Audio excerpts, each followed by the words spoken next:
너는 마음을 다하여 여호와를 의뢰하고 내 명체를 의지하지 말라. 하나님, 그리하면 내 길을 지도하시라고 하신 하나님의 음성과 주님의 약속 안에 우리가 있습니다. 주님, 우리가 우리의 명체를 의지하지 않고 하나님의 약속을 의지합니다. 하나님, 이 시간 성령으로 우리 가운데 기름 부어주시고 아버지 하나님, 우리의 귀 속에 주님의 음성이 들려오게 하여 주시옵소서. 감사하며 예수 그리스도 이름으로 기도드렸습니다. 아멘. 자, 우리가 지난번에요, 뇌가 바뀌지 않으면 내가 바뀌지 않는다. 이제 좀 아시겠죠? 언어의 회로 이해가 좀 되셨죠? 사춘기 여기까지 오니까 우리가 이제 뭘 이해가 되냐면, 최소한 유태인 아이들의 청소년기는 이미 언어의 회로가 말씀으로 탄탄하게 근육질화되어 있다. 이제 이게 이해되시죠? 그러니까 언어의 회로는 선한 사람은 쌓은 선에서 선을 내고 악한 사람은 쌓은 악에서 악을 내나니 사람이 마음에 가득한 것이 입으로 나느니라 했어요. 그러니까 우리 안에 가득 차 있는, 우리 안에 무엇인가가 가득 차 있다면 그게 출력되는 게 입이다. 그런데 하나님이 또 어떤 방법을 사용하시는 거냐면, 입에 반복되어지는 것이 입력값이고요, 마음에 가득된 것이 출력값이 입으로 나와요. 그렇죠? 그래서 반복 입에서 반복되어지는 것은 쌓은 것이 되어지고, 쌓은 것은 다시 출력값을 만들어낸다. 그럼 우리 아이들 안에서, 자, 내 아이의 언어의 회로가 어떻게 잡혔는지 지난번에 쭉 강의 들으면서 생각해 보셨죠? 내 아이는 어떤 언어의 회로가 잡혔나? 이런 것들, 저런 우리 아이는 정말 이렇게 비난하는 소리를 잘해. 어디 가서 이렇게 비난하는 말을 하기를 좋아해. 얘는 그 환경에 노출되고 있는 거예요. 어떤 모양으로든. 그러니 우리가 이제 가정의 틀을 바꿔야 돼요. 이 문제는. 그리고 언어 습관을 바꿔야 되고, 얘가 보고 듣고 말하는 것이 무엇인지를 계속해서 점검을 해야 되고. 근데 이제 사춘기 아이가 되었을 때 유대인들은, 제가 쉐마에게 제일 처음 할 때 이런 얘기를 했어요. 전 세계에서 유대인들만 세마 교육을, 하나님이 만드신 그 말씀 교육 방법을 유대인들만 사용했다. 그러니까 얘네들은 어떻게 되는 거냐면은, 어렸을 때 힘있게 아주 힘을 다해서 말씀을 저장하는 것에 최선을 다하잖아요. 그리고 사춘기가 딱 되니까 그때부터 어떻게 된다 그랬죠? 이제 다 이해되시죠? 전두엽 안에서 편도체가, 감정이 조절 안 되는 영역들이 이제 발생이 돼서 질풍노도의 시간을 지나가고, 전두엽은 아직 이걸 컨트롤할 수 있는 기능이 약한데, 그럼에도 불구하고 말씀으로 저장되어 있던 것들이 싹 쌓여진 애들은 가지치기가 들어갈 때 뭐가 남는다? 말씀이 남는다. 말씀이 남을 수밖에 없죠. 그건 제가 현장에서 다 경험한 바입니다. 그러니까 어떤 상황이 되냐면, 다른 집들은 애들이 사춘기를 지나가는데 우리 집 애들은 그때부터 순종의 파워가 그때부터 나오는 거예요. 그때부터 사춘기 되면 다른 집은 난리 나는데, 사춘기 되면 감정적인 변화들은 있어요. 막 매끈하게 얘가 뭐 사춘기를 지나가도 아무런 변화가 없다. 그거 이상한 거라고 했죠. 감정의 변화 있어요. 분명하게 감정의 변화가 있고, 출렁임이 있고, 흔들림이 있고, 이런 거 다 있습니다. 그럼에도 불구하고 이 아이가 어떻게 되냐? 순종의 파워가 그거를 오버컴, 이기는 걸 보게 돼요. 그게 유대인들의 성인식이에요. 그래서 유대인들의 성인식을 13세에 딱 끝내면은 어떻게 한다? 더 이상 말씀 교육하는 거에 대해서는 손을 뗀다. 이제는 직접 네가 하나님과 관계하는 그런 관계 안에 네가 들어갔다. 이거 된다는 거 이해되시죠? 그러니 이거 얼마나 무서운 원리입니까? 우리는 이제 사춘기 애들 어렸을 때 말씀 교육이고 뭐고 간에 그냥 놀러 다니는데 바쁘고, 좋은데 보여다녀, 뭐 먹으러 다녀, 애들 주말말 되면 어디라도 그냥 키즈 카페니 어디니 뭐 들로 산으로 애들 끌고 내 돌아다니는데, 얼마나 이제 이거 문화가 됐어요. 대한민국. 뭐 나쁘진 않아요. 옛날에 아무것도 안 하던 것보다 나아요. 그런데 이제 여기 또 말려가지고요, 언제 이제 교회도 주일날 그 흐름에 해서 이제 교회도 이제 예배도 빠져 이제는 또 이게 하다 또 이상한 흐름을 이제 타기 시작하는데 아이들이 정말 뭘 해줘야 되나 가정에서 진짜 뭘 해야 되나에 대해서 또 고민하고 또 고민하고 또 고민하셔야 돼요. 또 고민하지 않는 집들은 안타깝지만요 어느 순간에 정말 뼈아픈 후회의 시간들을 갑니다. 아이들 어렸을 때 지금이라도 어렸을 때 우리가 갈 길을 가야 돼요. 자, 그 마음에 기록하라. 우리가 지금 가고 있는 편이 뭐냐면요 내 입에 있게 하라. 왜 하나님이 입에 반복해서 말씀을 두게 하셨나? 이제 여러분 좀 이해되시죠? 왜 입술에 두게 하셨나에 대해서. 그러면 이제 자 오늘 말씀의 원리를 우리가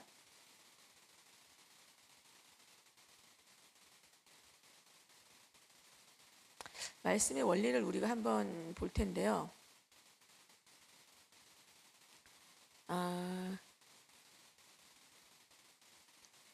말씀은 이런 구도입니다. 자, 쉐마. 우리 쉐마는 많이 들어봤고, 로고스도 아는 말이고, 레마도 아는 말이죠. 이거 우리가 지금 다 아는 말들이에요. 모르는 단어 없어요, 여기서. 그런데 이 원리는 이래요.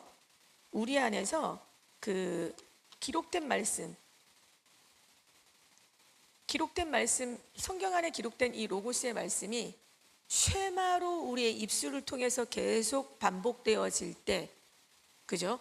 그때 레마의 말씀으로 우리에게 도착하게 된다. 이게 이제 원리예요. 그런데 우리는 이제 한 가지 좀 생각을 해봐야 되는 게 로고스가 쉐마로 들어올려지는 과정이 어떤 과정인가, 그게 무슨 말인가에 대한 생각을 좀 해볼 필요가 있어요. 예수님이 이 땅에 오셨어요. 말씀이 육신이셨다는데 예수님이 이 땅에 오셨는데 그런데 예수님이 어떻게 사셨냐면요. 쉐마로 교육을 받으세요. 본인이 직접. 쉐마 교육을 예수님이 받으셨죠. 실제로. 그리고 나서 그 육신으로 오셨던 그 말씀이 그대로를 이 땅에서 재현시킵니다. 예수님이 살아갔던 모든 삶은요. 영어로 말하면 it is written. 기록되었으되 요거를 따라가요. 예수님의 모든 인생이 기록되었으되 요 한마디를 따라서 살아갑니다. 그러니까 무슨 말이냐면 예수님 자체가 말씀이 육신이 되어서 이 땅에 오셨다고 했죠. 그런데 말씀이 육신이 되어서 그분 자체가 말씀이에요. 그런데 그분이 살아갔던 모든 삶은 it is written. 기록되었을 때 이것만 쫓아가세요. 예수님이 살아갔던 모든 행적은요. 뭐를 따라가고 있는 거냐면 구약에 예언된 그대로를 따라가셨어요. 너무너무 놀라운 건 뭐냐면 말씀이 기록되어 있는 거를 현장에서 다 끌어내면서 사셨거든요. 그리고 나서 예수님이 가시고 난 다음에 그 다음에 이 말씀이 생생하게 전달력이 우리에게 주어지기 위해서 온 게 뭐였냐면 말씀에 점화력을 주는 건 바로 성령입니다. 성령은 진리의 영이시거든요. 그러니까 예수님 자체가 로고스세요. 그분 자체가 말씀이세요. 근데 그분 자체가 쉐마를 살아내셨어요. 그리고 그 말씀이 레마로 바뀌어가는 그 지점에 반드시 필요한 게 뭐냐면 성령이에요. 성령이 오셔서 말씀에 성냥불 키듯이 말씀을 착 키는 요 점화력을 줘야 돼요. 여러분 성령이 말씀을 점화력을 주지 않으면 레마의 말씀 우리가 지금 로고스가 쉐마가 되고 그 다음 레마가 되어지는 일들은 우리 안에 일어나기가 어렵습니다. 예수님이 이 땅에서 살아가셨던 모든 순간에요.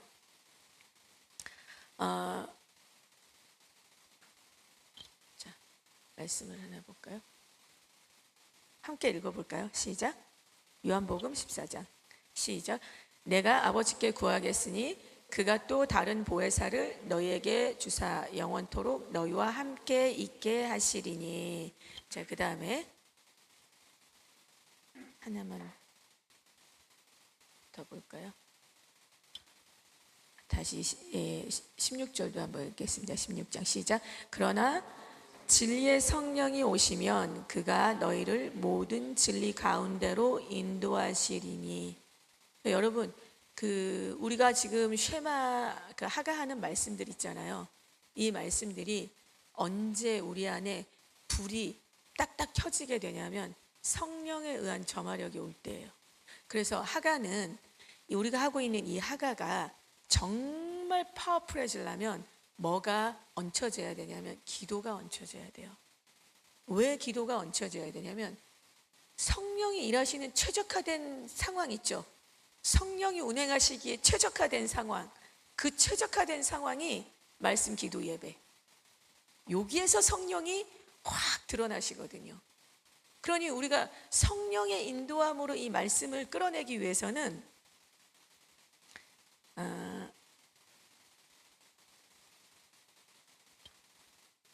하가하시는 분들은 꼭 기도가 가셔야 됩니다. 그러면 이제 어떤 현상들이 일어나냐? 말씀이요, 한 구절 말씀으로도 인생이 바뀐다고 했어요. 한 구절 말씀에 인생 바뀌신 분들 많아요. 간증 들어보면. 그런데 그 말씀이 너무너무 힘있게 그 인생을 바뀌기 시작하면서부터 견인, 끌어가기 시작하는데, 그 끌어가는 건 누가 끌어가는 거냐면 성령이 끌어가시는 거예요.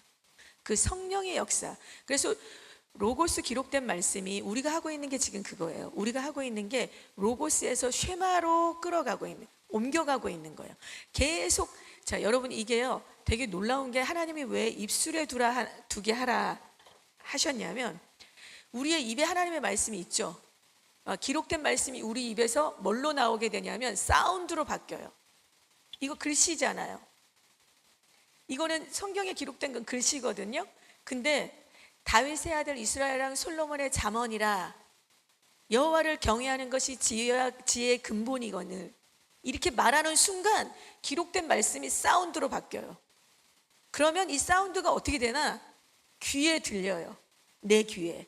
하가의 정말 무서운 하나님의 전략은 뭐냐면, 내가 하가하는 모든 구절들을 누가 듣고 있다? 내가 듣고 있다는 거죠. 들으라 이스라엘아. 이게 기록된 글씨로 있는 것이, 예수님이 이 땅에 오실 때 기록된 말씀으로 있으셨는데, 예수님이 오시면서 그 기록된 말씀이 실제와 이 땅에 보여주셨잖아요. 뭔지를 스스로로 보여주셨잖아요. 이사야서 어디 예수님에 대한 예언들이 쫙 깔렸는데 그걸 사람들이 다 볼 수 있도록 눈으로 오셨거든요. 같은 원리예요. 기록된 이 글씨로 있는 이 말씀이 우리의 귀에 들려지게 하는 게 바로 쉐마예요.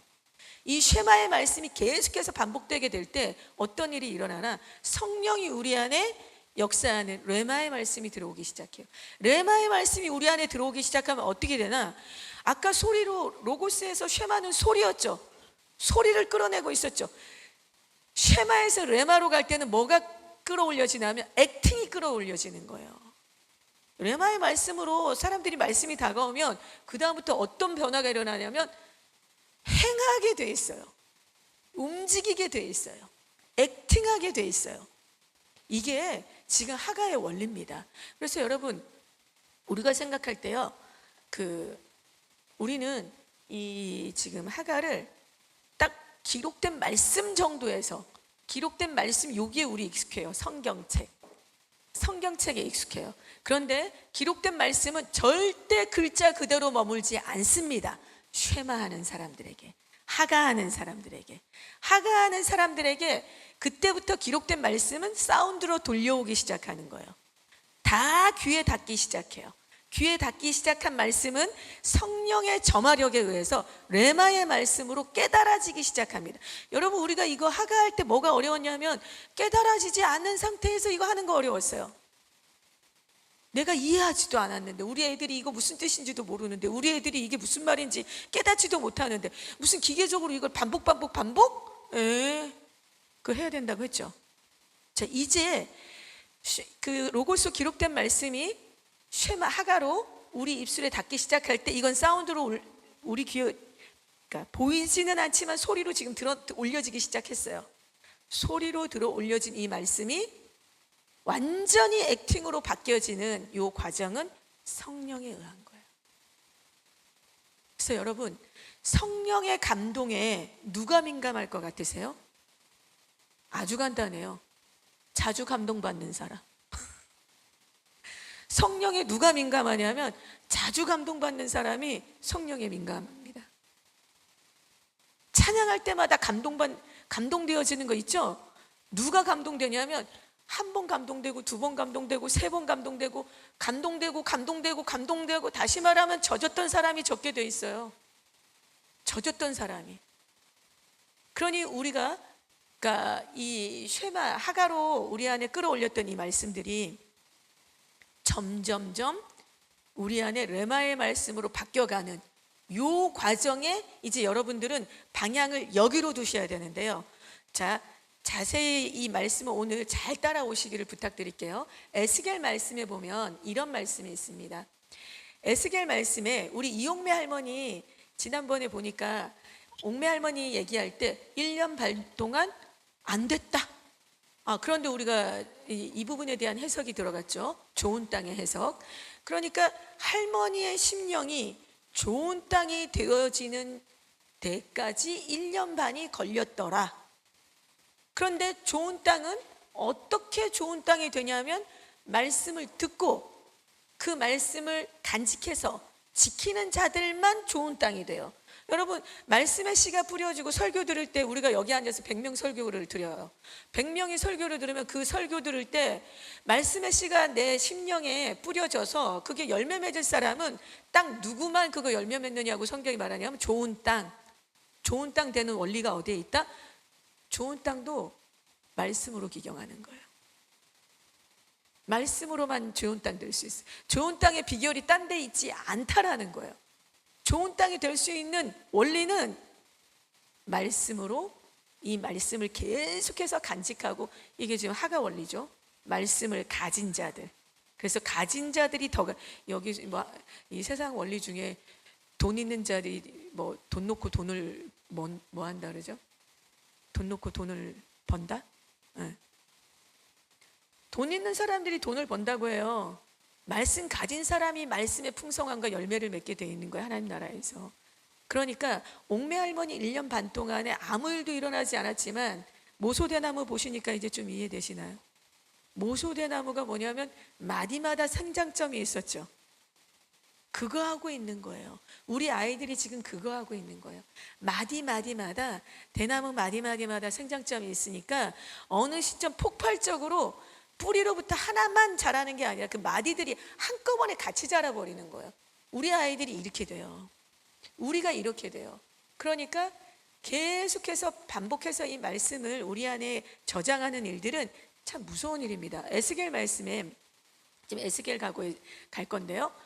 자, 할머니가 1년 반 동안 말씀이 기경되고 그 다음부터 엄청나게 폭발적으로, 이 할머니가 말씀을 잘 모르는 분 맞아요. 그런데 말씀 픽한 거 보세요. 전도 말씀들 픽한 거 보세요. 난 그거에 놀랐어요. 아니, 어디서 이런 말씀들을 픽해서 정말 어떻게, 그러니까 성경을 읽으면서 이분이 뭐에 민감해져 버렸냐면 성령이 이분 안에 운행하시기 좋은 터가 돼버린 거예요. 그 할머니의 말씀 픽이요, 본인의 픽이 아니라 성령이 이끄셔서 픽한 거거든요. 자, 하나님의 말씀이요, 이제 우리가 그 하가를 할 때 잘 될 것 같은데 안 돼요.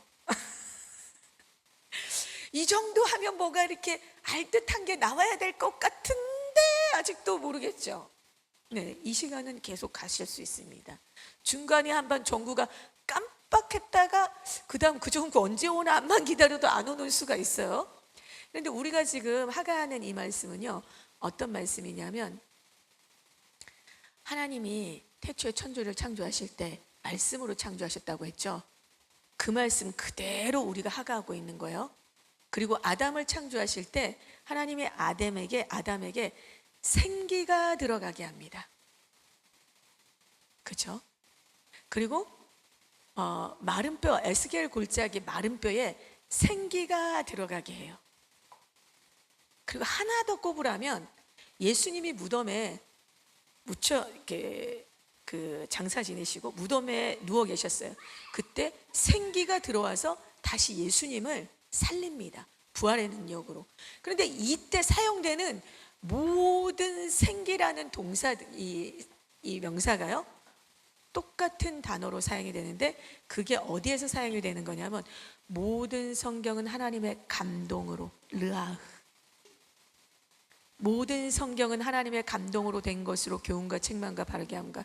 무슨 말인지 조금 이해가 되세요? 모든 성경은 하나님의 감동으로 할 때 그 감동이 천지 창조할 때 말씀하셨던 그 말씀이셨고, 그리고 아담에게 생기를 부으셨던 그 생기였고, 에스겔 골짜기에 불어왔던 그 생기랑 동일한 단어 르아흐고, 예수님의 사망 이후에 부활의 능력으로 일어나실 때 불어오셨던 그 생기가, 모든 성경은 하나님의 르하흐, 감동으로 된 것으로 똑같은 단어예요. 똑같은 단어예요. 그래서 우리 안에 있는 이 지금 하가할 때 우리가 계속 입에서 읊조리는 이 말씀 있잖아요. 이게 모든 성경은 하나님의 르하흐, 생기로 만들어진 하나님의 말씀, 이걸 우리가 읊조리고 있는 거예요. 여기서 혹시 이게 지금 상당히 감이 오셔야 될 파트입니다. 이거 상당히 감이 오셔야 될 파트예요. 자, 하나님의 말씀이, 제가 지금 아까 금방 뭐라 그랬냐면, 와 닿아도 닿는 것 같지 않아요. 다시 말하면 우리가 성경 66권 다 읽어서 딱 일어서는데, 저희 친정아버지가 처음 성경을 읽으니까 66권을 다 읽고, 그러니까 아빠 제가 다른 책 하나 그 뭐 간증집 이런 거 추천해 드리냐고 그랬더니 저희 아버지 하시는 얘기가, 성경을 다 읽었어요. 무슨 말인지 모르겠대요. 무슨 말인지 몰라서 한 번 더. 그래서 한 1년 반 동안 7번 그 칠독을 하시고 더 이상 성경을 못 읽으실 지점이 돼서 며칠 만에 돌아가셨어요. 정말 큰 은혜였는데, 근데 여러분, 우리가 성경 다 읽고 일어났는데 무슨 말인지 하나 모를 때가 있어요. 하가를 계속 하고 있는데도 무슨 말인지 모를 수 있어요. 그런데 그 하가 하면서 무슨 말인지 모르는 그 말씀들이요, 우리는 다윗의 아들 이스라엘이랑 솔로몬의 아들이라, 요게 뭐 중요한 말씀인가 싶잖아요. 아니 다윗이, 그 솔로몬이 다윗 아들이라는 게 뭐가 중요해가지고 내가 맨날 다윗의 아들 이스라엘 솔로몬의 자손이라 이거를 매일 이렇게 해야 돼? 이렇게 생각할 수도 있어요. 그런데 이 구절이 어떻게 쓰여진 거냐면, 하나님이 생기, 그분 안에 있는 생기, 하나님 그분으로부터 나오는 다윗을 창조하실, 아담을 창조하실 때 불어넣으셨던, 에스겔 골짜기의 사망의 무덤에서 불어왔던 그 생기, 예수님이 다시 살아나셨던 그 생기, 그게 지금 오늘 우리가 하가하는 이 말씀 안에 불어서 돌아다니고 있는 이 생기라는 거예요. 다시 말하면요, 우리가 하가할 때마다 하나님의 생기가 우리 안에 불어오고 있다라는 의미입니다. 하나님의 생기가 우리를 불어가고 있어요. 우리 안에 불어오고 있는 거예요. 이게 하가를 하는 사람들이 그래서 살아나지 않으면 이상한 거예요. 하가를 제대로 하고 있는데 안 살아날 수 없어요. 왜냐하면 우리 게 아니고 하나님 거거든요. 이게 하나님 표거든요. 하나님 표는 실패가 없습니다. 어떤 상황에서든 하나님 표는 실패가 없어요. 우리가 지나가는 고난도요, 하나님 표다, 이것만 확인되면 돼요. 이거 지금 하나님이 하시는 일이다, 이것만 확인이 되면 실패라는 건 없습니다. 우리 인생에. 그거는 사단이 우리 안에 거짓말하고, 너 이렇게 하다가 다 망해, 너 이렇게 해봤자 아무 의미 없어, 이렇게 해서 네가 개고생만 할 거야, 이거 사단이 우리한테 거짓말하는 거죠. 하나님 그분의 나라엔 든든하게 흔들리지 않는 약속, 단 한 번도 꺾이지 않고 단 한 번도 실패하지 않은 하나님의 약속이에요. 하나님의 약속은 실패한 적이 없으시고 흔들린 적이 없으시고 꺾인 적이 없습니다. 하나님은 그분이 정한 바를 이루지 않으신 적이 없어요. 내 삶에 내 고난이 와도 이것이 하나님이 정한 바가 있다, 하나님이 이것을 이루실 것이다, 일을 시작하시는 여호와, 그 일을 지어 성취하시는 여호와의 이름으로 말하노니, 하나님의 약속은 변함이 없습니다. 하나님의 약속은 변질이 안 돼요. 하나님은 절대 실패하지 않아요. 그렇기 때문에 하물며 그 하나님 그분을 담아내고 있는 이 하나님의 언어, 하나님의 말씀, 그것이 It is written. 기록된 그 말씀을 우리가 매일 하가하고 매일 우리 안에 읊조리고 있는 이 순간에 아이들이 잠언하고 있는 이 잠언이 예수님이 이 땅에서 하가가 완전히 그냥 쉐마로 드러나 버리셨던 실존으로 나오셨던 것처럼 우리 아이들의 삶이 그렇게 돼요. 우리 아이들의 삶에 예수님 2편, 3편, 4편 찍고 그런 스토리들 라이트 교회 앞으로 미래입니다. 우리 교회 안에서 이 교회 안에서 계속해서 예수님의 스토리들이 나올 수밖에 없어요. 스토리 메이커들은 여기에 그냥 일상이에요. 어디 다른 교회 몇 개 모아가지고 지금 한 명 나올까 말까 한 거. 모든 아이들은 스토리 메이커. 예수 그리스도의 스토리를 만들 수밖에 없는 아이들. 예수 그리스도 2편, 3편 찍을 수밖에 없어요. 얘네들이 뭐 했다 하면 예수님의 이야기 2편이고 3편이고. 그러니까 여기는 어떤 의미에서는 우리가 지금 계속 제가 이제 중간에 한번 요청드렸던 거는 우리가 이제 짧게라도 포트폴리오처럼 계속 가족 영역, 지금 하가 스토리를 가족별로 만들어 주시기를 부탁드렸던 거는요. 나중에 되면 다 궁금해요. 저 집 어떻게 왜 저렇게 됐나? 나중에 되면 저 집이 어떤 시간을 흘러간다 다 궁금해요. 아니 어떻게 저렇게 아이들을 어떻게 저렇게 양육할 수 있지? 우리 큰 힘 안 들고 큰 힘 지금 조금 드리긴 하지만 이 정도 큰 힘은 일도 아니에요. 그죠? 요 정도는 우리 할 수 있습니다. 요 정도도 안 하고 말씀교육, 교육이라는 타이틀 달라고 하면 곤란한 거고 이 정도는 우리 하셔야 돼요. 자, 그러면 우리 영상을 잠깐 보도록 할게요. 자, 에스겔 골짜기 영상을 한번 볼 건데요.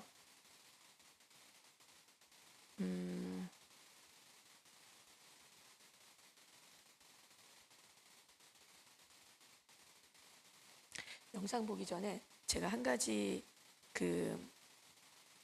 에스겔에서 이 영상을 보실 때 요것만 먼저 우선 한번 보실게요. 임자야, 이 뼈들이 능히 살 수 있겠느냐? 주 여호와여, 주께서 하시나이다.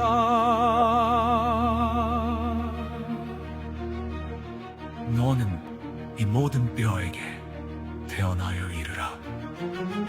너희 마른 뼈들아, 여호와의 말씀을 들으라. 너희 속에 생기를 넣으리니 너희가 살아나리라.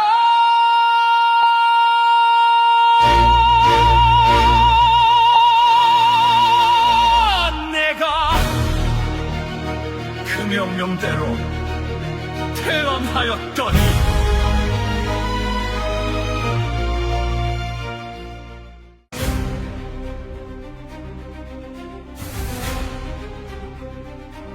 사방에서 불어오는 바람아, 이 죽음의 골짜기를 깨우라. 여호와의 말씀이 하였도다. 마른 것들아, 숨을 쉬어라. 내가 태어나여 이르노니 생기야 사방에서부터 와서 이 죽음을 당한 자들에게 불어서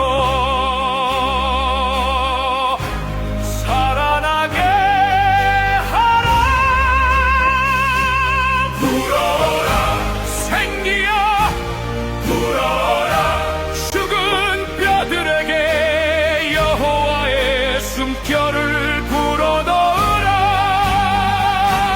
일어나라 군대여, 일어나라.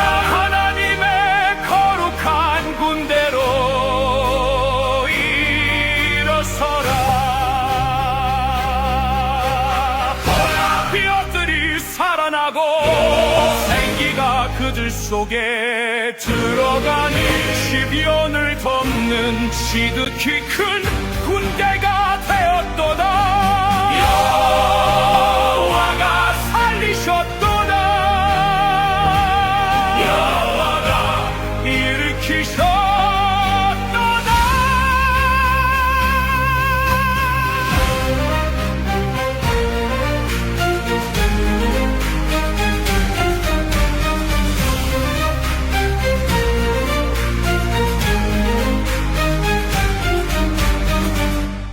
느낌이 오시나요? 여호와의 생기가 불어오는 것에 대한, 그러니까 하나님의 말씀이 우리 안에 불어올 때 그 말씀은 우리가 서로 주고받는 대화가 아니에요. 그 말씀은 하나님이 천지를 창조하셨을 때 빛이 있으라 하고 이 만물에 그 말씀이 닿는 순간 빛이 발생했던 그 위력입니다. 우리가 지금 하가하고 있는 말씀은요, 빛이 있으라 한 그 순간에 이 세상에 빛이 존재해버렸던 그 파워예요. 바다가 있으라고 할 때 바다가 존재했었던 그 파워예요. 우리가 하가하고 있는 말씀은 에스겔 골짜기의 마른 뼈들에게 생기야. 이 에스겔 제가 이 37장을 제가 하가했던 본문이에요. 얼마나 이 에스겔 37장을 하가하는 동안에 제 삶에 파워풀했는지 모릅니다. 이 37장 말씀이 마른 뼈들에게 대언하여 이르라. 대언하여 이르기를 너희 마른 뼈들아 여호와의 말씀을 들을지어다. 마른 뼈 살린 게 뭐죠? 쉐마 들으라. 뭘 들어? 여호와의 말씀을 들어라. 마른 뼈 살린 거 다른 거 아니에요. 기적이 아니에요. 생기가 아니에요.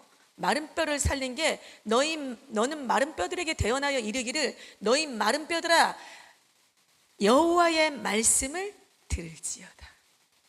여기에서 살아나요.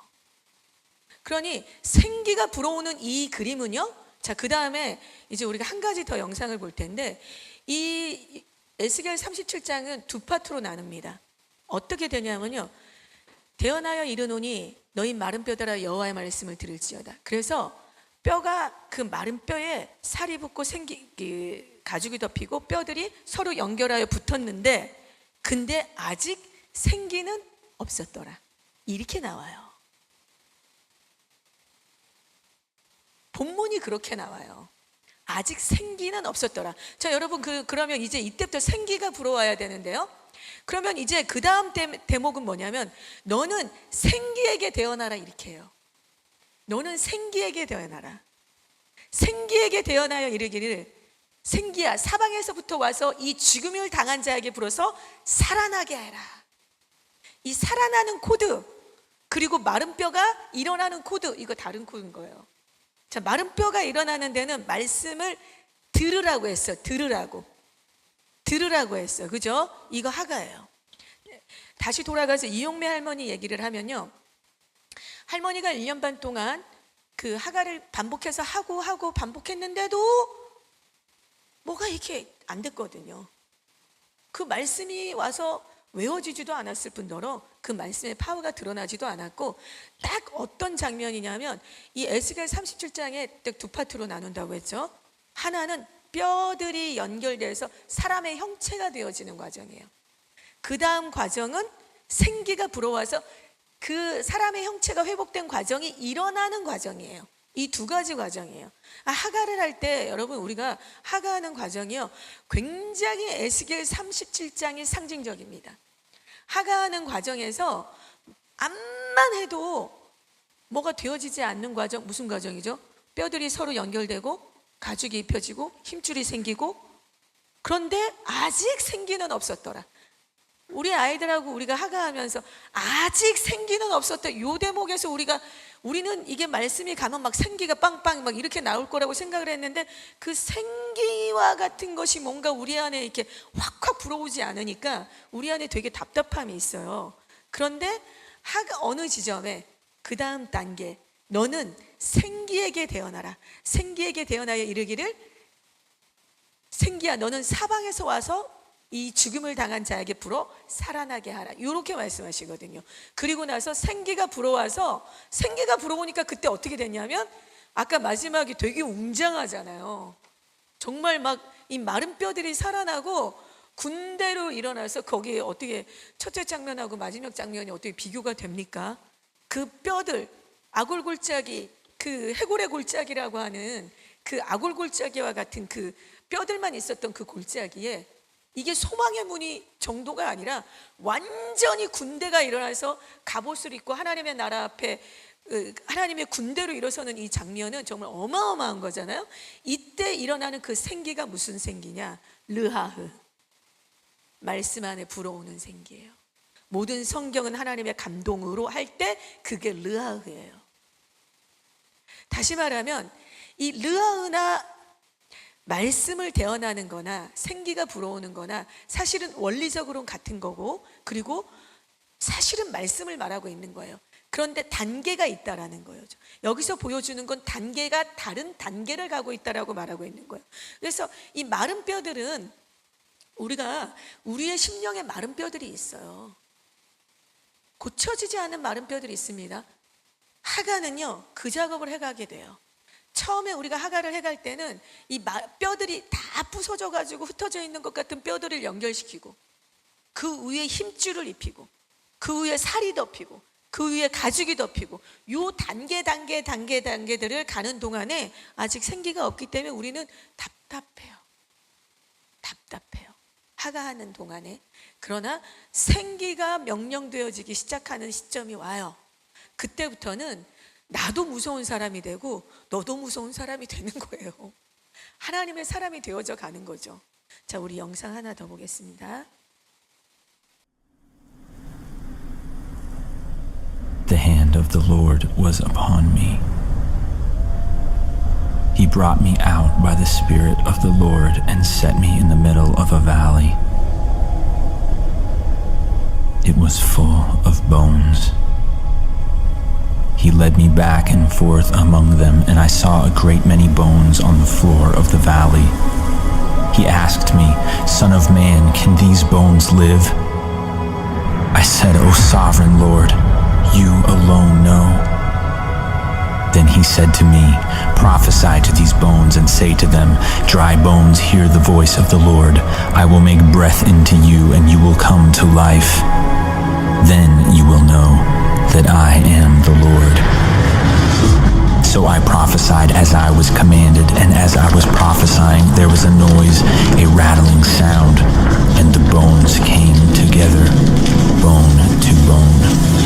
I looked, and tendons and flesh appeared on them, and skin covered them, but there was no breath in them. Then he said to me, "Prophesy to the breath, and say to it, come from the four winds, O breath, and breathe into these slain that they may live."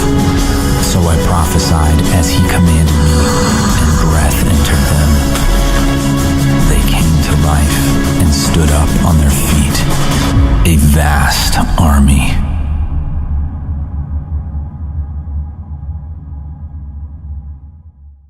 좀 하가의 원리들이 조금 이해가 되시죠? 우리가 생각하는 이 기록된 말씀 로고스는 그렇게 소소하지 않다고 제가 여러 번 말씀드렸어요. 말씀이 이렇게 소소하지 않습니다. 우리가 그 말씀을 다룰 줄을 모르는 거예요. 우리가 이것도 할 줄 알고 저것도 할 줄 알고 저것도 할 줄 아는데 정작은 하나님의 말씀을 다룰 줄을 모르는 거예요. 하나님의 말씀을 다룰 줄 알아야 돼요. 한 구절이라도 그 말씀을 다룰 줄 아는 사람이 돼야 돼요. 우리가 성도인데, 하나님의 자녀인데, 약속을 받은 자들인데, 유업이 우리에게 있는데, 한 구절의 말씀이라도 내가 그 말씀이 완전히 내 삶의 각인이 되어서 나를 이끄는, 나를 견인하는, 내가 그 말씀에서 절대 변동되지 않을 수밖에 없는 그런 하나님의 말씀이 우리 안에 있어야 된다는 얘기예요. 내가 그렇게 돼야 우리 아이들을 교육할 수 있습니다. 오늘 지금 이 생기에게 불어왔던 이 말씀은요, 오늘 똑같습니다. 에스겔 37장에 불어왔던 이 생기 37장 에스겔에게 하나님이 보여주신 그림이에요. 앞으로 이런 일들이 일어날 거라고, 우리 교회 안에 이와 같은 일들이 일어나게 됩니다. 하나님의 말씀이 똑같이 일어나야 돼요. 여기서 이제 37장에서 뭐라고 말하냐면, 너는 대언하여 이르라 이러거든요. 너는 대언하여 이르라. 두 가지를 대언하라 그래요.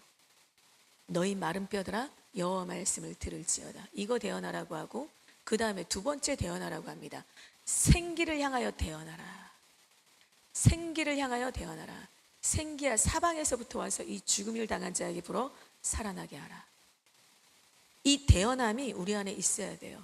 그때 천지를 창조하셨던 빛이 있으라 하실 때 빛이 생겼던 그 역사가 우리의 삶에 일어납니다. 일어날 수밖에 없어요. 에스겔 골짜기에 이 마른 뼈들이 살아나는 일들이 내 가정 안에 일어날 수밖에 없습니다. 예수님의 부활의 능력 안에 예수님을 부활시키셨던 그 생기는 성경에 기록된 모든 성경은 하나님의 감동으로 된 것으로 성경에 기록되어 있습니다. 우리가 성경을 하나님의 말씀을 하가하고 읊조릴 때 우리는요 하나님의 역사를 피해가기 힘들어요. 하나님의 역사가 우리를 비껴가기 어렵습니다. 그냥 하나님의 역사에 강타 맞을 수밖에 없어요. 그게 성도의 삶이에요. 자, 여러분 오늘 우리가 그 다음 주제로 이제 넘어갈 건데요. 여기까지가 뭐냐면 내 입에 있게 하라. 이제 여기까지 다 들었는데 왜 입에 있게 하라고 했지? 이러시면 많이 곤란한 거고요. 왜 우리가 입에 왜 있어야 되는지 이제 조금 아실 테고, 그 모글리 현상 우리 다 보셨죠? 모글리 현상 영상 다 보셨고, 우리가 이제부터 갈 그 파트가 뭐냐면 네 번째 주제입니다. 애착과 결속의 끈에 대한 얘기를 할 거예요. 이제 모글리 현상을 가기 전에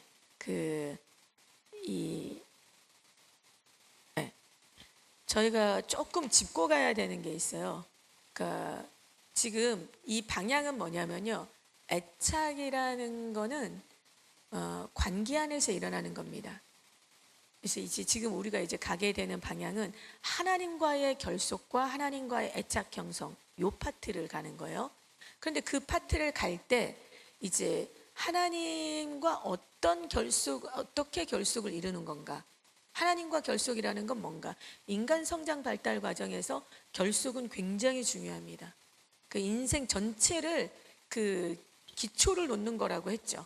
우리가 그때 이제 0세에서 3세까지는 기초를 놓는 결속이 일어나고, 그 다음에 이제 사춘기가 갈 때는 앵커링, 이제 박아내는, 그래서 기둥을 세울 수 있는 그런 그 결속의 과정을 우리가 지나간다고 했죠.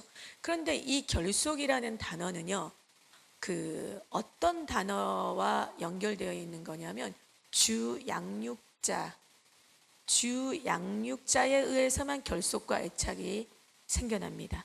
그러면 쉽게 말하면 이거 뭐 주양육자 뭐 됐고 부모죠. 부모에 의해서만 결속과 애착은 이루어집니다. 그러면 여러분, 우리가 지금 하나님과 우리 아이들이, 하나님과 나, 그리고 하나님과 우리 아이들, 더 크게는, 그러니까 더 방향성은 하나님과 우리 아이들이 결속을 이뤄내기 위해서 요 그림으로 우리가 가고 있어요. 우리 아이들은 어떻게 하나님과 결속을 이룰 건가, 요 방향을 가기 위해서 우리가 중간에 한번 짚어야 되는 게 뭐냐면, 하나님과 우리 아이들이 결속을 이루는 건요, 누구를 통해서 가게 되냐면 부모를 통해서 가게 됩니다. 이 과정은 전적으로 부모만 줄 수 있는 레슨이에요. 다른 사람이 주질 못해요.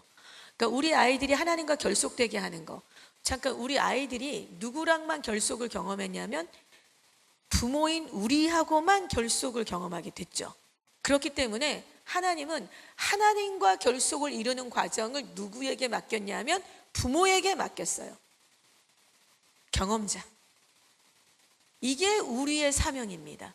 부모의 사명은 아이와 하나님이 결속할 수 있도록 이 중재자 역할을 해야 되고 브릿지 역할을 해야 되는 게 부모의 역할이에요. 그래서 우리가 부모 역할이라는 거 세상적인 일반학 기준에서 이 부모 역할이라는 건요, 아이들이 건강하게 자랄 수 있는, 그러나 우리에게 있어서 부모의 역할이라는 건 전적으로 하나님을 빼고 부모의 역할을 우리가 무의미해요.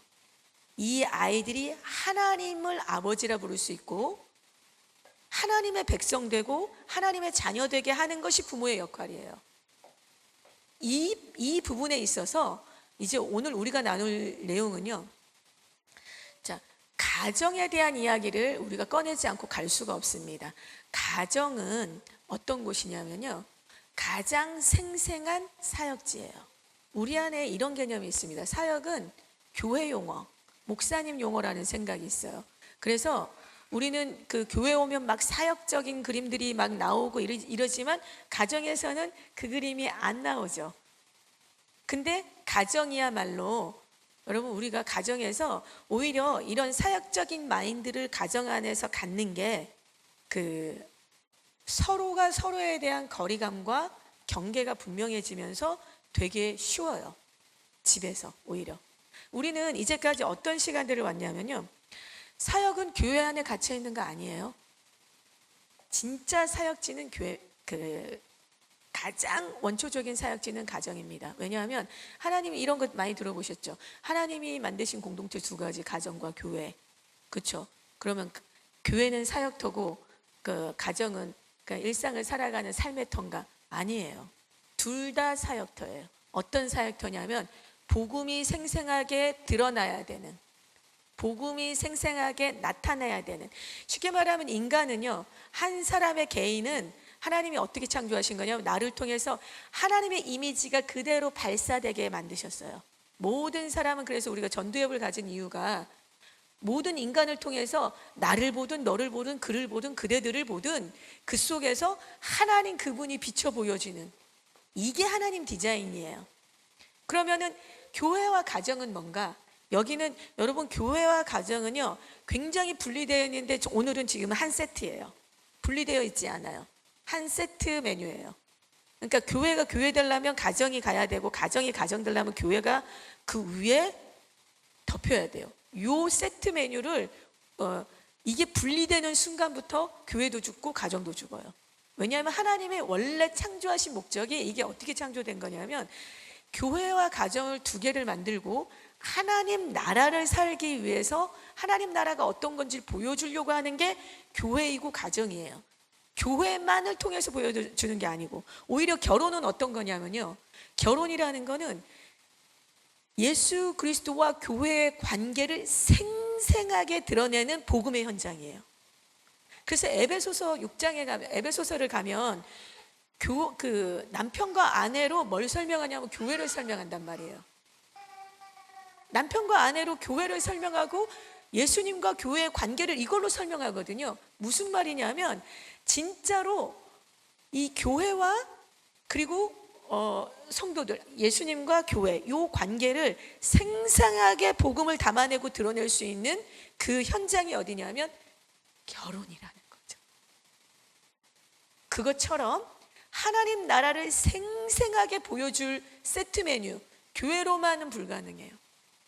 교회와 가정 두 세트 메뉴가 같이 묶여서 하나님 나라가 뭔지를 이 땅에 보여주는, 다시 말하면 교회는, 여러분 우리는 진짜 교회가 우리 이런 생각을 해요. 목사님이 사역한다고 생각하죠? 아니에요. 목사님은 어떤 포지션이냐면 성도들이 사역할 수 있도록 세워주는 포지션이에요. 목사님은 성도들이 사역할 수 있도록 이끌어주고 세워주는 거죠. 사역은 교회에 국한되는 거 아닙니다. 교회 안에 갇히는 게 아니에요.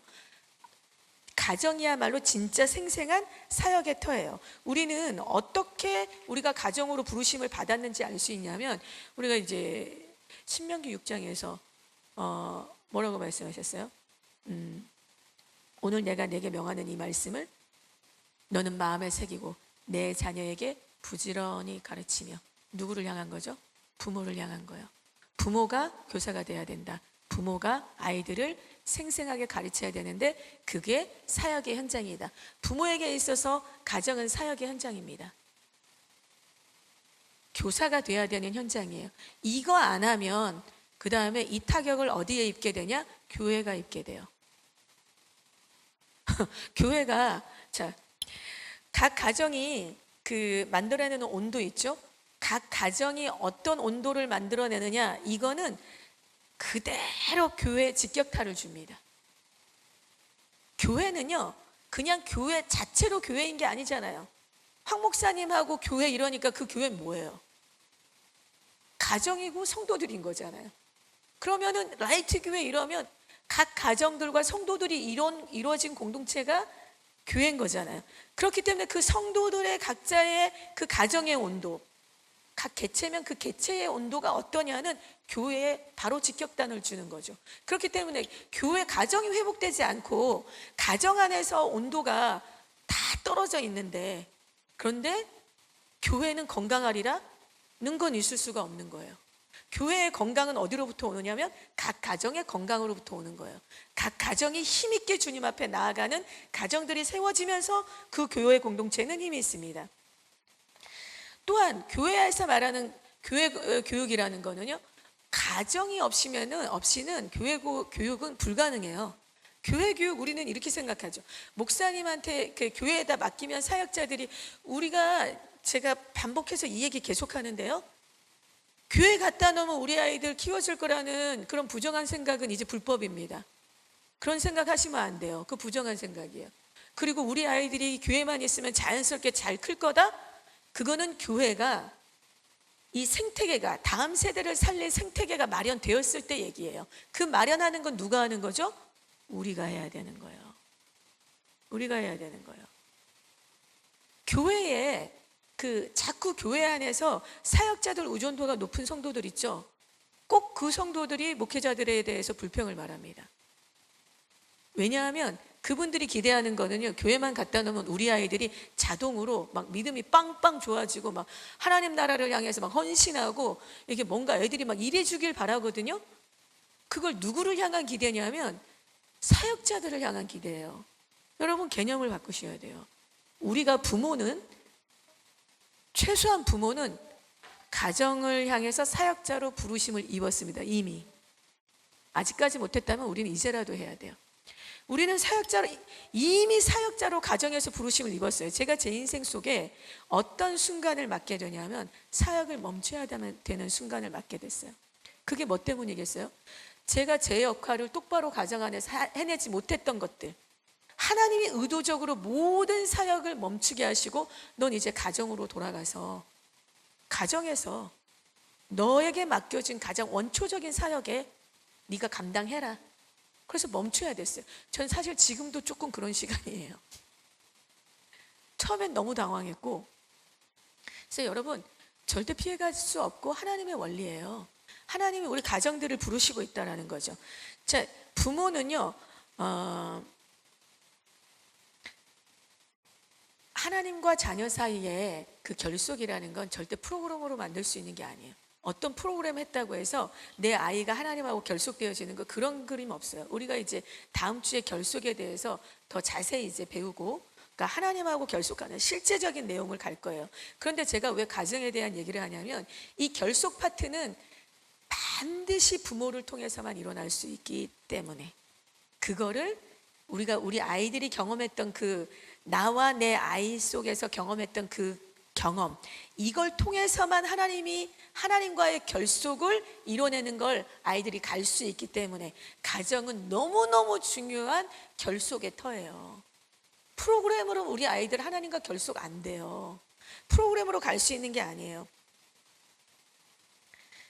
자, 그 다음 이제 우리가 교회는요,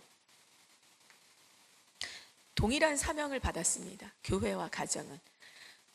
이 교회와 가정에 대해서 우리 가정, 우리 교회, 이거 분리 안 돼요. 그러니까 너무 뭘 모르는 그림이에요. 제가 이제 다음 세대에 대해서 우리 안에 한 가지 좀 정리를 하고 싶은 건 뭐냐면요, 우리 안에 다음 세대들을 위한 프로그램들이 있어요. 네, 아주 좋은 프로그램들 이제 여러 가지 많이 필요하고, 또 캠프도 필요하고 집회도 필요하고 많은 것들이 필요합니다. 그런데 여러분, 다음 세대가 어떻게 살아날 거냐면요, 교회가 다음 세대를 살릴 수 있는 생태계가 돼야만 아이들은 진짜 자연스럽게 살아나요. 우리 안에 그 프로그램에, 어떤 한 프로그램에 의해서 아이들이, 다음 세대들이 살아날 거다, 뭐 이거에 의해서 다음 세대들이 살아날 거다, 살아나는 듯 하지만 걔네들 교회 떠납니다. 살아나는 것 같은데 걔네들 서지 못할 때가 더 많아요. 왜 그러냐면, 교회가 말씀 생태계, 기도의 호흡, 그리고 예배의 임재, 이 세 가지를 주지 못하기 때문이에요. 이 세 가지가 반드시 아이들에게 주어져야 됩니다. 부흥의 시대는요, 우리는 어떤 시대를 살고 있냐면요, 우리 한국교회 다시 뒤돌아볼게요. 한국교회 뒤돌아보면은 우리 프로그램 별로 없었어요. 우리 프로그램 없었고, 솔직히 말하면 제가 자랐을 때 저희 중고등부에 전도사님 다 한 번도 없었어요. 그냥 우리 교회 부장 집사님들이 오셔서 학생부 예배 인도하셨고 설교도 하셨고, 단 한 명 한 번 있었나? 아주 짧게. 사역자 없었어요. 그런데도 우리는 잘 자랐어요. 대한민국 청소년들은 잘 자랐습니다. 왜 그랬냐면 그 당시는 교회가요, 기도가 있었거든요. 교회가 전적으로 말씀을 향해서 달려가고 있었거든요. 교회가 예배 임재가 막 살아나는 시대를 살았거든요.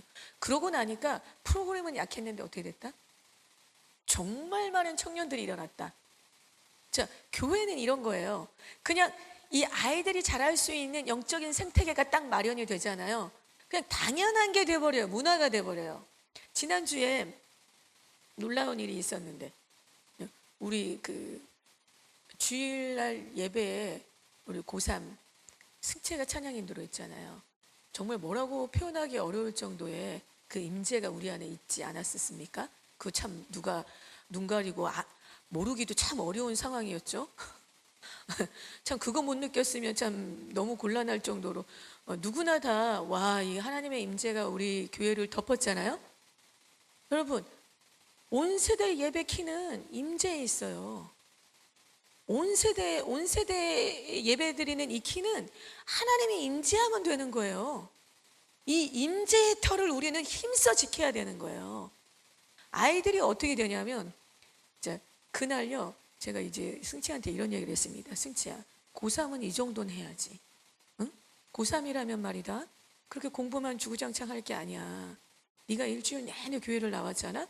고3은 그 정도 각은 나와야지. 자기 시간을 구별해서 주님께 드리고 매일 주의 성전을 밟고, 그리고 네가 고3이 되어서 이렇게 찬양 인도하면 온 회중이 은혜 받고, 이렇게 주님 앞에 설 수 있어야지 마땅한 고3이지. 도서관 가서 뭐 스터디 카페 가서 맨날 공부하고 시간 없어서 학원 다녀서 교회 나올 수 없고 뭐 해서 안 되고, 그게 말이 될 소리니? 주의 나라가 그래서 어떻게 이루어지겠니? 뭐 이제 농담 섞인 이런 장난 이렇게 톡을 했어요. 그런데 그날 저는요, 언제부턴가 우리 이 라이트 교회 안에 아이들의 기도가 열릴 감이 오기 시작했어요. 여기 이곳에서 아이들의 기도가 열리겠구나. 여러분, 아이들의 기도가 열린 걸 못 보셔서 지금 감이 없으실 텐데요.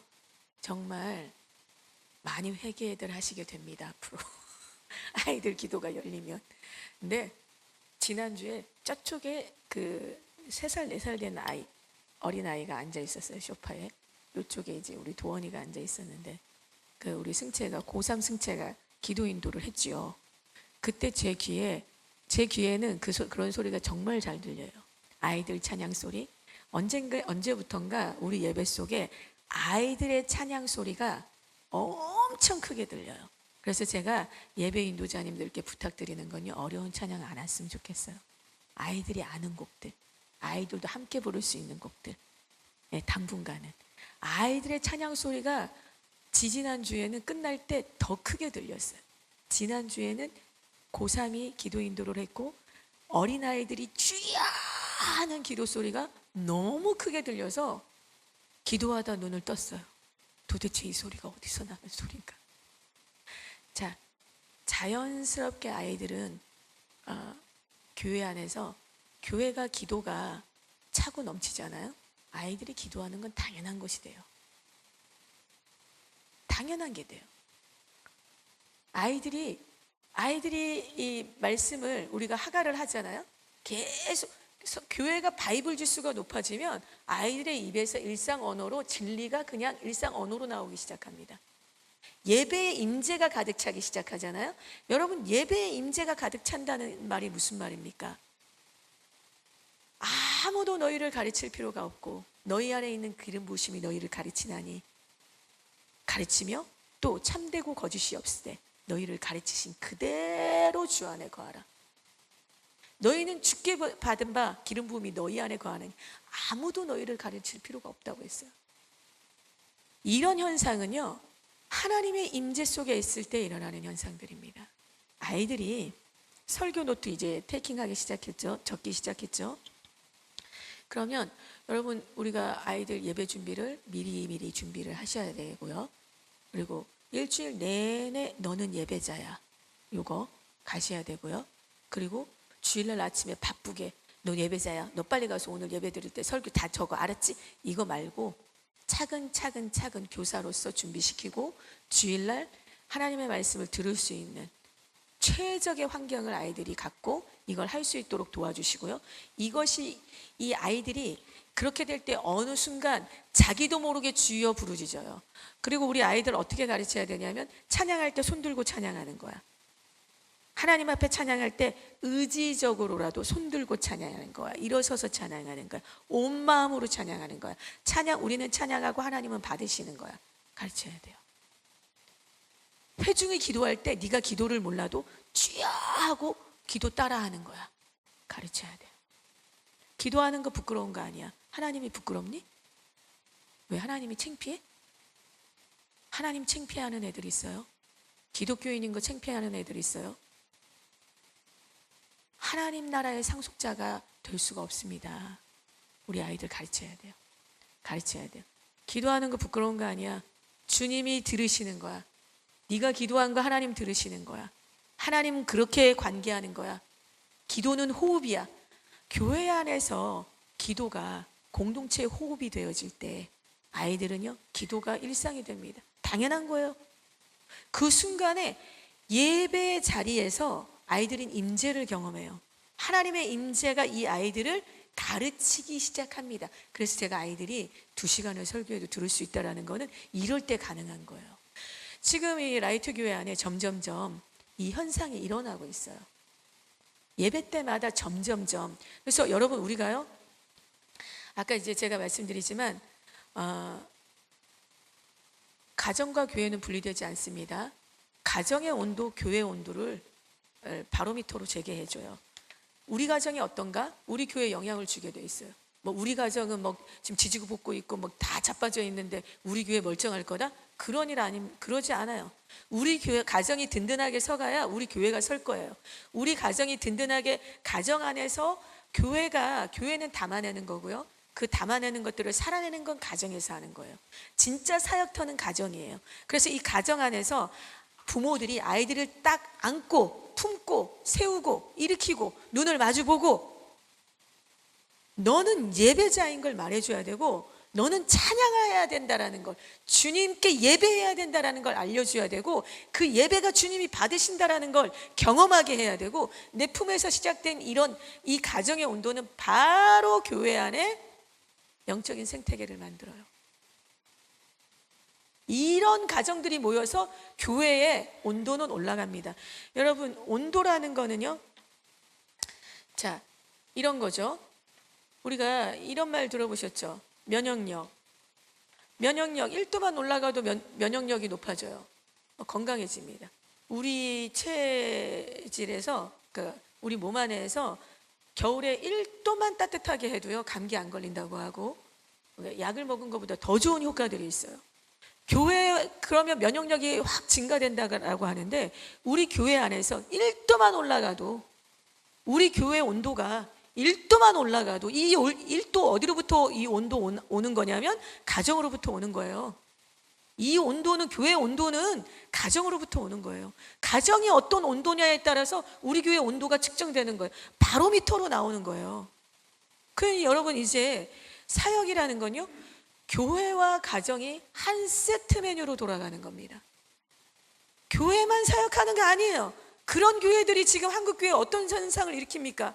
교회에 오면은 다 종교화돼가지고 겉으로는 다 되는 것 같지만 가정에 가면은 다 난리가 나잖아요. 부모님들이 애들 패는 거 떠나서 쌍욕하지, 막 애들을 하다못해 막 욕하면서 저주하지, 별일이 다 일어나고 그런데도 교회에 오면 말짱한 것 같은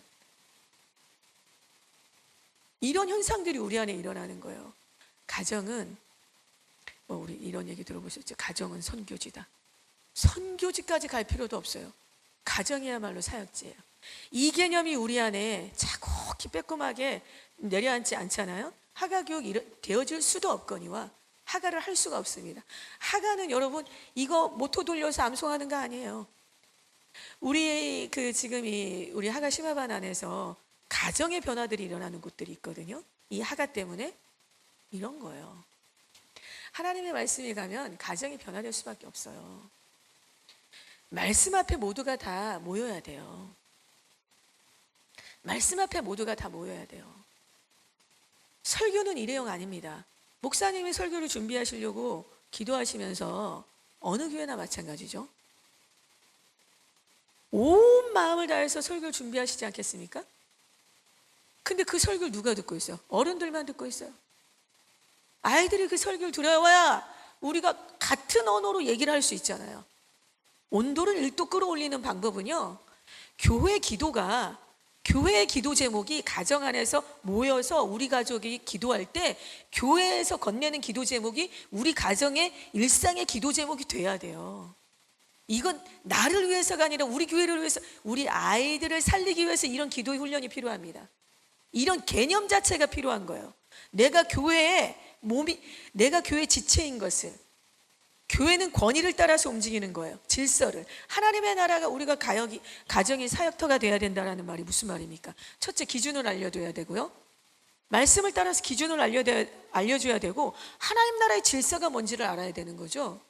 이거는 누가만 할 수 있는 거냐면 부모만 할 수 있는 거예요. 누가 어느 전도사님, 어느 사역자 이거 가능하지 않아요. 부모만 가르칠 수 있습니다. 부모만 하나님 나라의 질서가 뭔지를 알려줄 수 있어요. 부모만 기준이 뭔지를 가르쳐 줄 수 있어요. 이 질서와 기준이 가정 안에 놓여지기 위해서 사역자라는 개념을 쓴 거예요. 부모가 교사가 돼야 돼요. 그래서 부모가 시간마다 때마다 집에 앉았을 때든지 일어날 때든지 길을 갈 때든지 누웠을 때든지 이 말씀을 부모가 교사가 되어서 가르쳐야 된다는 얘기인 거죠. 그런 개념에서 가정은 사역터입니다. 우리는 이 사역의 개념을 너무 날마다 새롭게 가질 필요가 있어요. 부부는요, 이 부분에 대해서 서로가 서로를 리마인딩하는 거. 우리는 교사로 서야 돼. 서로가 서로에게 알려줘야 돼요. 서로가 서로를 지지해줘야 돼요.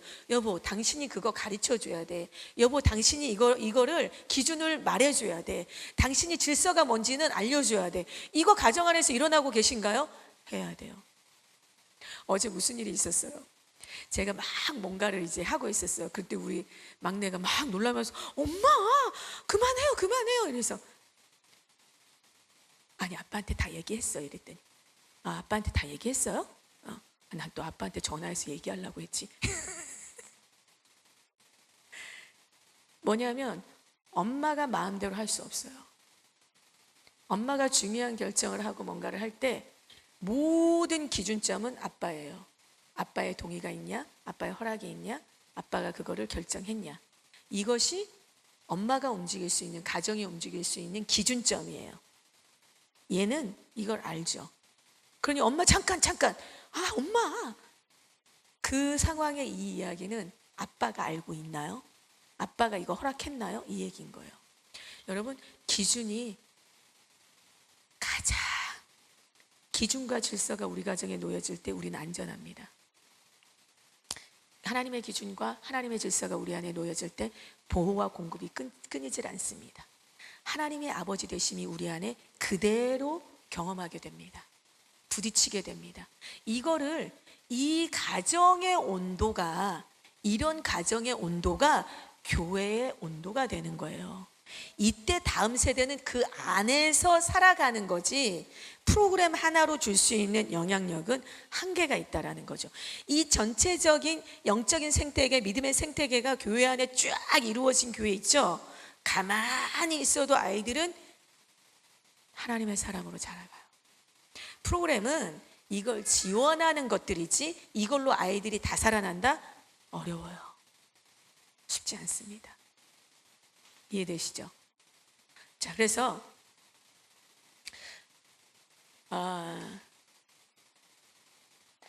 이 세 가지는요, 제가 아까 말씀드렸던 그 교회 안에는 바이블 지수가 올라가야 되고요. 그 다음에 기도가 공동체 호흡이 돼야 되고 예배 때 하나님의 임재가 있어야 돼요. 이 세 가지는 어떤 공동점을 갖고 있는지 아십니까? 이 세 가지에는 놀라운 공통점이 있어요. 하나님이 미니스트리 하시는 지점이에요. 바이블 지수가 올라가죠? 성경 지수가 올라가죠. 약속 그대로를 이루십니다. 기도가 공동체의 호흡이 되죠. 하나님이 그 기도 속에서 사역하세요. 응답하세요. 예배의 임재가 있죠. 하나님이 아이들에게 가르치셔야 될 것을 그 순간에 터치하세요. 예배의 임재가 이렇게 중요한 거예요. 예배 때 아이들이 그 임재를 경험하잖아요. 회개가 일어나죠. 내가 뭘 잘못했구나가 우리가 암만 말해보세요. 특히 사춘기 애들. 야, 너 그 언니한테 그렇게 하는 거 아니야. 엄마는! 이게 난리가 난다니까요. 이러잖아요, 애들이. 미안하다, 우리 집 애들아. 근데 아이들이 예배 임재 안에서 하나님의 터치가 우리 아이들에게 닿게 되잖아요. 그때 우리 아이들은 어떻게 되냐면 하나님이 말씀하시는 것을 듣고 회개하게 돼요. 하나님이 말씀하시는 것에 클릭돼서 깨닫게 돼요.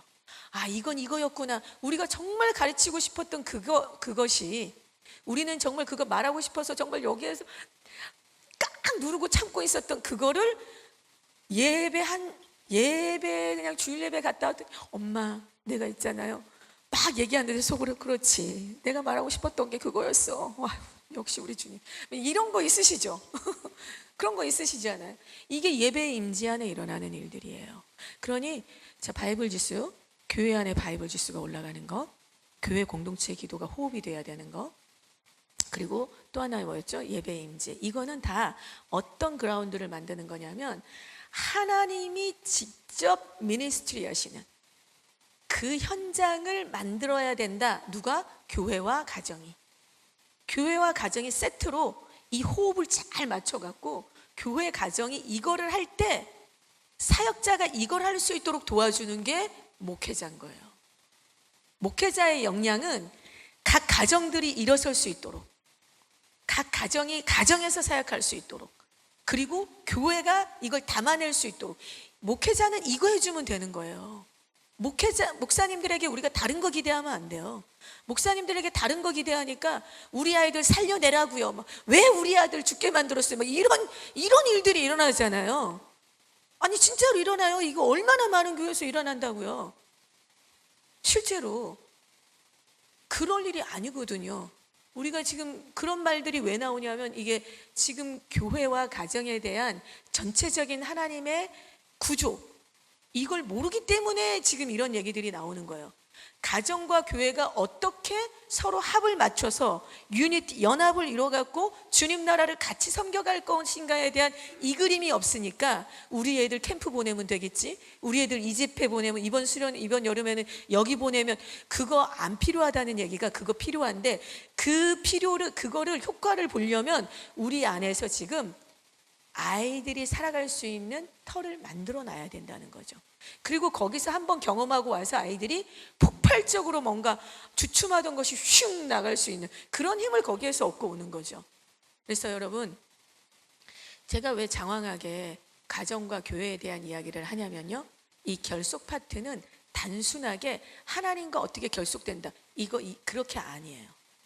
그렇게 될 수 있는 파트가 아니에요. 우리가 다음 주부터 이제 결속에 대한 하나님과 결속에 대한 이야기를 나눌 텐데, 그때 여러분 이제 가정은 우리에게 뭐가 돼야 되냐면 사역터입니다. 가정은 우리 안에서 정말로 여러분 안전벨트 딱 매시고 군장 신으시고 장비들 쫙 갖추시고, 이제 우리 가정 안에서 어떻게 우리가 하나님 나라를 사역할 건가, 하나님이 미니스트리 하도록 우리는 어떻게 사역할 건가, 요 자세로다가 이제 가정 안에 서시기를 부탁드리고요.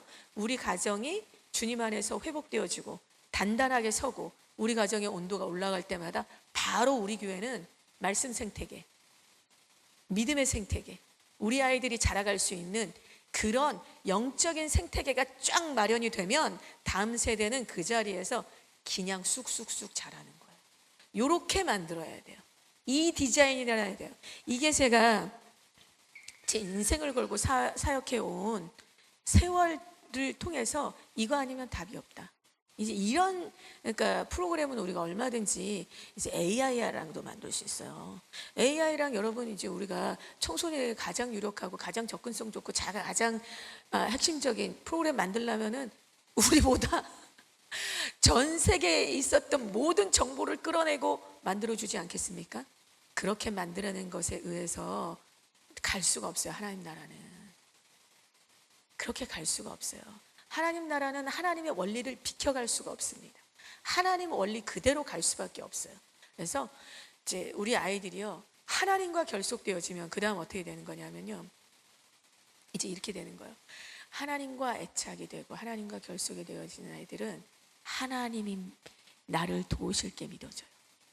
하나님이 나를 공급하실 게 믿어져요. 하나님이 나를 이끌어 가실 게 믿어져요. 그래서 시간이 걸려도 기다려져요. 하나님이 뭐라고 하실까? 이거를 소망하게 돼요. 이런 결속이 우리 아이들에게 일어날 수 있는 거 가정만 줄 수 있는 겁니다. 가정에서만 줄 수 있는 결속이에요. 그렇기 때문에 이제 다들 시동들 거세요. 가정 안에서 이제 부릉부릉 시동 거시고 이제 가족이 사역의 터가 될 수 있도록. 그래서 우리가 지금까지 이제 하가 한 2달 어간을 왔고요. 오는 동안에 제가 생각한 것 이상으로 너무들 잘해 오셨고, 제가 말씀드렸죠. 처음부터 하가는 매일 따박따박 다 해내야만 의미 있는 게 아니라고. 못하는 날도 있어요. 빠지는 날도 있어요. 그러니까 버거울 때도 있어요. 하가가요 제가 해보면 이래요. 쭉 흐름을 타고 갈 때는 막 미친 듯이 가다가 어느 날 훅 하고 뒤로 한번 빠지면 다시 거기로 올라가기가 되게 힘들 때가 있어요. 네. 근데 여러분 이제 우리가 그 구간을 그러니까 제가 너무 잘 알고 있기 때문에 그 구간에 걸리시걸랑 이런 구간도 있다 하시고 놀라지 마시고 나 이거 못하는 거 아니야? 뭐 이런 생각 하시지 말라는 거예요. 그런 생각 하시지 마시고 못할 땐 못함에도 자유하세요. 못해도 자유하세요. 그래야 못해도 자유해야 그 다음을 우리가 갈 수가 있어요. 왜냐하면 우린 또 다시 올라타면 또 쭉 갈 거거든요. 그렇기 때문에 이제 공동체가 막 같이 갈 때는 막 밤마다 우리 10시 어간 되면 막 올리잖아요. 그러면 올리는 거 보면 나 오늘 못했고 우리 애들은 이제 못한 것 때문에 또 너무 속상해. 막 못한 것 때문에 정말 다른 집 다 올렸잖아. 우리 집 못 올리고. 이러지 않으셔도 된다라는 말씀이에요. 못함에도 자유하세요. 못함에도 자유하시고, 왜냐하면 할 거니까요. 너무 잘하셨고 앞으로도 하실 거거든요. 우리가 잠깐 못하는 거 괜찮아요. 잠깐 못하는 거 너무 문제되지 않아요. 그러니까 못할 때는 못함에 대한 자유를 누리시고, 그렇지만 공동체가 가고 있기 때문에 지금 우리가 그러니까 어차피 버스 탔잖아요. 그 버스는 계속 가고 있어요. 거기서 내가 속상해서 주저앉아 있거나 힘들어서 좀 늘어져 있는 건데 그 버스는 가고 있거든요. 어느 날 또 똑바로 앉아서 밖에 보고 또 시작하면 되는 거예요. 어차피 그 버스는 가고 있으니까. 그래서 여유를 가지시고, 스피드에 말리면 하가는 못한다고 했습니다. 제가. 네, 스피드에 절대 말리시지 말고요. 가시면 돼요. 오늘은 여기까지입니다. 우리 기도하고 마치겠습니다. 하나님 감사합니다. 우리 2달의 시간 동안 이 말씀을 들고 달려올 수 있는 이 특별한 시간을 주셔서 감사합니다. 하나님, 우리가 아버지께 귀를 열고 듣기를 원합니다. 마른 뼈를 살리셨던 그 말씀이 저희의 심령과 우리의 가정과 하나님 우리 교회와 이 나라의 민족 위에 불어오기를 기도합니다. 주의 영으로 아버지 하나님 우리를 일으켜 주십시오. 우리가 걸어갈 수 없을 때가 있습니다. 우리가 아버지 하나님 다 감당할 수 없을 때가 있습니다. 그 시간에도 우리 주님이 우리를 지키시고 말씀으로 우리를 붙잡으시고 우리를 이끌어 가심을 믿습니다. 주의 성령님, 아버지 하나님 어떤 시간에도 주님께 나아가 주님께 묻고 듣기를 소망할 수 있는 그 좋은 땅이 우리의 심령이 되게 주님, 우리 가정 위에, 교회 위에, 이 나라의 민족 위에 주님 아버지 하나님 역사하여 주십시오. 감사함이 예수 그리스도 이름으로 기도드렸습니다. 아멘.